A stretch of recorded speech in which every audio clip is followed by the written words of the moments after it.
Hello मेरे प्यारे बच्चों, स्वागत है आप सभी का स्टडी क्लासेस के एक और बेहतर वीडियो पर। तो बच्चों, आज हम लोग पढ़ने वाले हैं क्लास 12 फिजिक्स के बारे में। फिजिक्स के 10 सबसे महत्वपूर्ण टॉपिक या फिर आप प्रश्न भी कह सकते हो।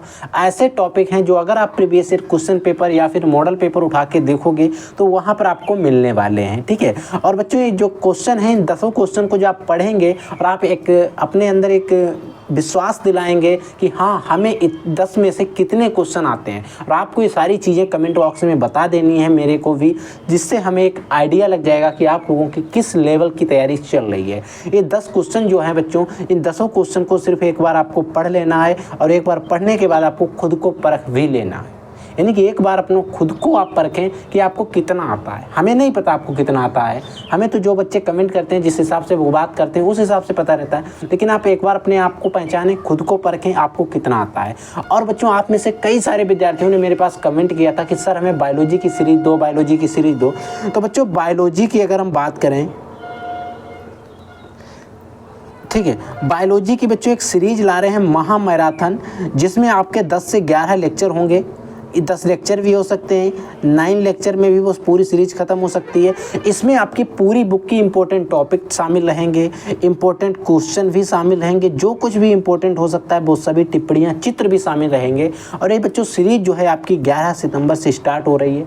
इसका लेक्चर जो है जल्द ही आपके चैनल, अपने चैनल पर अपलोड कर दिए जाएंगे। आप वहां से इसकी प्रिपरेशन कर सकते हो। सीरीज आपके लिए बहुत ज़्यादा इंपॉर्टेंट होने वाली है, और इस सीरीज को उन सभी बच्चों के साथ, उन सभी दोस्तों के साथ शेयर करिएगा जिनको इसकी ज़रूरत रहती है। और आपको वहां पर अगर नोट्स चाहिए तो आपको उसके लिए कमेंट करना होगा। उस वीडियो के अंदर आपको बताया जाएगा व्हाट्सअप नंबर, उस पर आप कॉन्टैक्ट कर सकते हैं, ठीक है बच्चों। तो आइए हम सभी क्वेश्चन को एक बार समझ लेते हैं, पढ़ लेते हैं, ताकि आपको कोई भी प्रॉब्लम ना हो। देखिए बच्चों, पहला क्वेश्चन क्या है, या फिर आप पहला टॉपिक कह सकते हैं। क्वेश्चन है कि किसी संधारित्र को एक सीमा से अधिक आवेश देना संभव नहीं है, क्यों? बच्चों, कोई संधारित्र अगर होता है तो उस संधारित्र को एक सीमा होती है, उतना ही आप आवेश दे सकते हैं। उससे ज़्यादा आवेश, उससे अधिक आवेश देना संभव नहीं होता है। ऐसा क्यों होता है? देखिए बच्चों, समझिए, पहले एक बार परिभाषा को समझ लीजिए। संधारित्र को लगातार आवेश देते रहने से, देखिए संधारित्र जो होता है उनके बीच में प्लेटें होती हैं। देखिए संधारित्र को आप जब लगातार आवेश देते रहेंगे, यानी कि जब आप लगातार कंटिन्यू आवेश देते रहेंगे, इससे प्लेटों के बीच में विभवांतर धीरे धीरे वृद्धि होती है। विभवांतर जो होता है उसमें धीरे धीरे बढ़ता है, वृद्धि का मतलब बढ़ता जाता है। अब जैसे क्या होता है बच्चों, जैसे विभवांतर ज़्यादा बढ़ जाएगा, एक सीमा आ जाएगी, एक विशेष स्थिति आ जाने पर प्लेटों के मध्य जो प्लेटें हैं उनके, जैसे आप विभवांतर बढ़ता चला जाएगा, आप लगातार आवेश देते रहेंगे, तो एक ऐसा स्टेज आएगा, एक ऐसी विशेष स्थिति आ जाएगी जहां पर क्या होगा, प्लेटों के मध्य में जो वैद्युत रोधन जो है, जो वैद्युत रोधन लगा होता है, वो क्या होगा, टूट जाएगा। क्या हो जाएगा? टूट जाएगा, और संधारित्र चिंगारी उत्पन्न करके विसर्जित हो जाएगा। और इसीलिए हम संधारित्र को जितना चाहें उतना आवेश नहीं दे सकते हैं। समझ में आया? एक बार और पढ़िए। देखिए, यानी कि कोई भी संधारित्र है, संधारित्र की 2 प्लेटें होती हैं। इन दोनों प्लेटों में आप एक निश्चित आवेश दे सकते हैं। अगर आप इनमें लगातार आवेश देते रहेंगे तो इनके बीच का विभवांतर V जो है वो लगातार बढ़ता रहेगा, वृद्धि होती रहेगी। अब जिससे कि एक ऐसी स्टेज आ जाएगी, एक ऐसी स्थिति आ जाएगी, इनके बीच में जो वैद्युत रोधन होता है, एक माध्यम होता है, वो क्या होगा, टूट जाएगा। और जैसे वो टूटेगा, संधारित्र चिंगारी उत्पन्न करेगा और विसर्जित हो जाएगा। इसीलिए हम किसी भी संधारित्र को एक लिमिट से ज़्यादा आवेश नहीं दे सकते। समझ में आ गया? अगला क्वेश्चन देखिए। वैद्युत विभव की परिभाषा, मात्रक तथा विमा लिखिए। देखिए, आपको वैद्युत विभव जो होता है इसके बारे में भी परिभाषा भी बतानी है, मात्रक भी बताना, और इसकी विमा भी क्या बतानी है। देखिए, पहले आपको पता होना चाहिए वैद्युत विभव होता क्या है। वैद्युत क्षेत्र में किसी बिंदु पर, जो भी हमारा वैद्युत क्षेत्र होता है, उस वैद्युत क्षेत्र में किसी बिंदु पर वैद्युत विभव परीक्षण आवेश Q0, परीक्षण आवेश को जो होता है, इसको आवेश को Q से लिखते हैं, और यहाँ पर परीक्षण आवेश है, इसीलिए हमने इसको क्या किया, Q0 से डिनोट किया। Q0 को अनंत से किसी बिंदु तक लाने में किए गए कार्य, जो W होता है तथा परीक्षण आवेश Q0 के अनुपात होता है, उसे ही हम वैद्युत विभव कहते हैं। इसके बराबर जो होता है वैद्युत विभव होता है। फिर समझिए, एक हमारा कोई वैद्युत क्षेत्र था, उस वैद्युत क्षेत्र में, देखिए यहाँ पर अलग बात नहीं की, वैद्युत क्षेत्र में ही बात की जा रही है। वैद्युत क्षेत्र में कोई एक दूर बिंदु है अनंत पर, वैद्युत विभव को परीक्षण आवेश Q0 से, जो वैद्युत आवेश है, वैद्युत विभव है, उसको परीक्षण आवेश जो है Q0, उसको क्या करेंगे, जो परीक्षण आवेश है उसको अनंत से, कहाँ से, अनंत से, और किस माध्यम में, वैद्युत क्षेत्र में, अनंत से किसी बिंदु तक, हम किसी बिंदु तक ला रहे हैं, तो उस किसी बिंदु तक लाने में जो किया गया कार्य, और कार्य यानी कि वर्क, उसको लिखते हैं किससे, W से।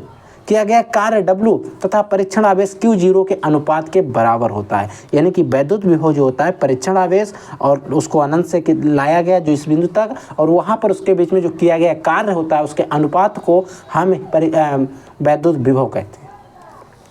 इसके अगर हम सूत्र की बात करें या ठीक है, परिभाषा तो ये सारी परिभाषा आपकी हो गई। और वैद्युत विभव का सूत्र होता है V = W/Q0, यानी कि W जो है वर्ग किया गया है, Q0 परीक्षण आवेश जिसको हम अनंत से लाए हैं, और किस माध्यम में, वैद्युत क्षेत्र।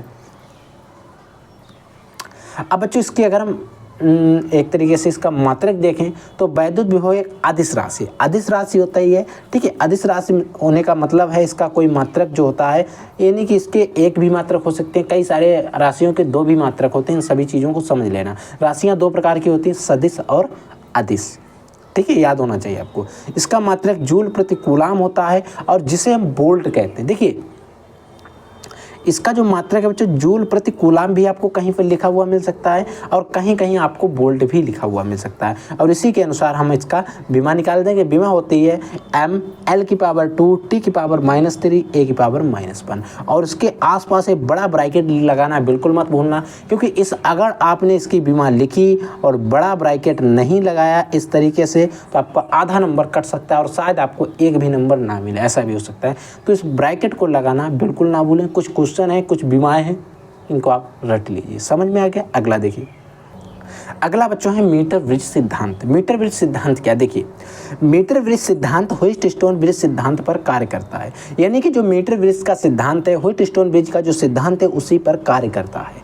इसके अनुसार यदि चार प्रतिरोध PQRS, जैसा कि हम व्हिटस्टोन सेतु में भी पढ़ते थे PQRS, समांतर चतुर्भुज के रूप में, इनको क्या करेंगे, समांतर चतुर्भुज के रूप में जोड़कर इसके एक विकर्ण, इसमें दो विकर्ण होंगे जिनमें एक विकर्ण में बैटरी, इसमें क्या करेंगे, एक विकर्ण में हम बैटरी तथा दूसरे विकर्ण में जो हमारा एक विकर्ण होगा उसमें बैटरी जोड़ देंगे तथा दूसरा विकर्ण होगा उसमें धारा मापी जोड़ने पर धारा मापी में कोई धारा नहीं बहती है। अगर समांतर चतुर्भुज है उसमें विकर्ण PQRS हैं, उसमें एक विकर्ण में उसमें चार प्रतिरोध जो है PQRS जो एक समांतर चतुर्भुज के रूप में इनको हमने जोड़ा है। इसमें क्या करेंगे, एक विकर्ण में हम बैटरी लगाएंगे तथा दूसरे विकर्ण में हम धारा मापी अगर जोड़ देते हैं तो उसमें कोई भी धारा नहीं बहती है। इसका एक समीकरण होता है, तो उक्त प्रतिरोध के बीच में निम्नलिखित संबंध होगा PQ/RS। इस प्रकार से हम व्हिटस्टोन सेतु को जिस प्रकार समझते थे उसी प्रकार इसका भी प्रयोग करते हैं। अगला बच्चों में विभव मापी सिद्धांत क्या है। विभव मापी सिद्धांत क्या होता है, देखिए इसको समझिए।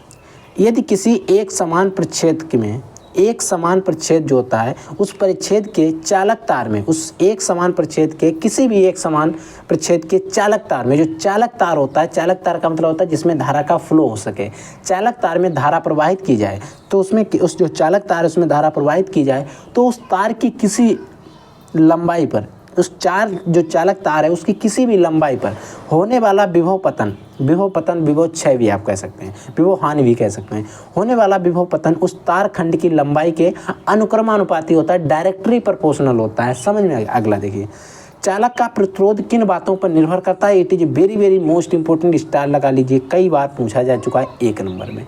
चालक का प्रतिरोध चालक के पदार्थ, चालक की लंबाई तथा चालक के परिच्छेद पर निर्भर करता है, जो कि इससे पहले वाले क्वेश्चन में बात की गई। समझ में आ गया? अगला क्वेश्चन देखिए, अगला क्वेश्चन बच्चों है प्रकाश विद्युत कार्यफलन की व्याख्या कीजिए। देखिए प्रकाश विद्युत कार्यफलन क्या होता है इसको समझिए।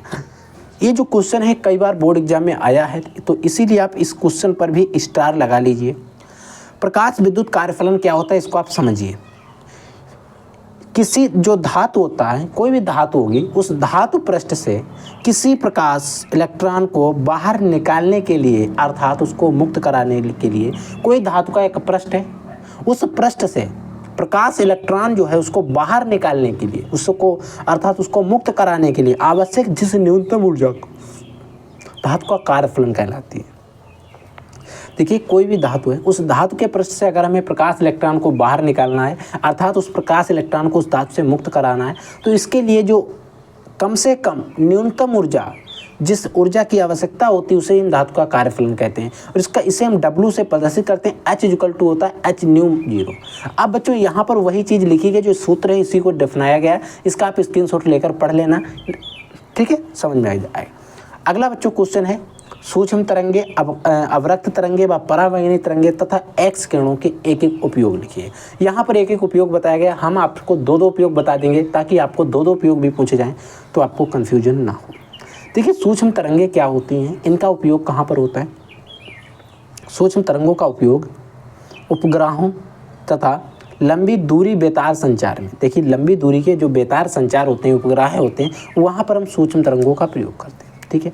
एक तो ये हो गया। दूसरा, विमान संचालन के लिए, जो विमान संचालक होते हैं उसके लिए रेडार प्रणाली जो होती है, जिसमें विमान जाते हैं उसकी एक प्रणाली रेडार प्रणाली जो होती है, वहाँ पर भी हम सूक्ष्म तरंगों का ही प्रयोग करते हैं। समझ में आ गया, दो दो प्रयोग लिखिए। अवरक्त तरंगे कह सकते हैं या अवरक्त किरणें भी कह सकते हैं। कोहरे तथा धुंध में फोटोग्राफी अगर हम करते हैं तो वहाँ पर हमें अवरक्त तरंगों का प्रयोग करना रहता है। फलों व बीजों को सुखाने में भी हम इसका प्रयोग करते हैं। फिर बच्चों आती है परावैंगनी किरणें। परावैंगनी तरंगे, इन तरंगों का उपयोग नकली दस्तावेजों, जो नकली दस्तावेज होते हैं, नकली नोट और अंगुली छापन का पता लगाने में भी किया जाता है।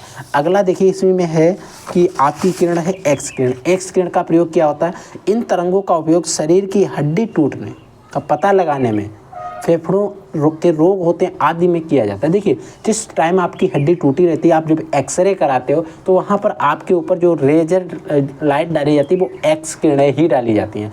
एक्स किरणें में इतनी क्षमता होती है कि आपके वे मांस को भेद सकती हैं लेकिन हड्डी को भेद नहीं सकती हैं। तो क्या होता है, जब इससे डाली जाती है तो वो मांस को भेद देती हैं, जैसे हड्डी पर पहुँचती है वो टकरा जाती है, जहाँ पर टूटी होती है वहाँ से निकल जाती है, तो डॉक्टर पता लगा लेता है कि यहाँ पर आपकी हड्डी टूटी हुई है। समझ में आ गया। अगला देखिए, अगला बच्चों प्रकाश के व्यतिकरण से क्या तात्पर्य है। प्रकाश का व्यतिकरण, संपोषी, विनाशी सब पढ़कर जाना है, ठीक है।